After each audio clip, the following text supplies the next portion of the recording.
പുരാതന വിഷ്ണു ക്ഷേത്രങ്ങളിൽ ഒന്നാണിത്. ക്ഷേത്രത്തിൻ്റെ പേര് പോലെ തന്നെ പ്രധാന ദേവൻ വിഷ്ണുവാണ്. കൂടാതെ ഉപദേവന്മാരായി ഗണപതി, ദുർഗാ ഭഗവതി, അയ്യപ്പൻ. ക്ഷേത്രനട രാവിലെ 5 മണിക്ക് തുറന്ന് 12:30 ഉച്ചപൂജയോടുകൂടി അടയ്ക്കുന്നതാണ്. വൈകുന്നേരം 5 മണിക്ക് നട തുറന്ന് 8 മണിക്ക് അത്താഴ പൂജയോടുകൂടി അടയ്ക്കുന്നതാണ്.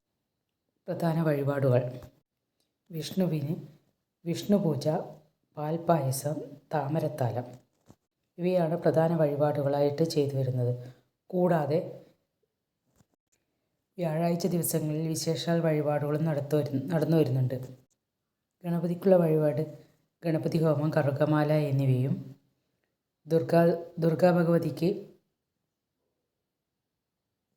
കുങ്കുമാർച്ചന, കടുംപായസം, രക്തപുഷ്പാഞ്ജലി എന്നിവയും, അയ്യപ്പന് എള്ളുതിരി, നീരാഞ്ജനം എന്നീ വഴിപാടുകളാണ് പ്രധാനമായിട്ടും ഇവിടെ ചെയ്തു വരുന്നത്. കൂടാതെ മറ്റു ക്ഷേത്രങ്ങളിലുള്ള പോലെ സഹസ്രനാമാർച്ചന, നെയ്വിളക്ക്, നിറമാല ഇങ്ങനെയുള്ള വഴിപാടുകളൊക്കെ സാധാരണഗതിയിൽ നടന്നു വരുന്നുണ്ട്.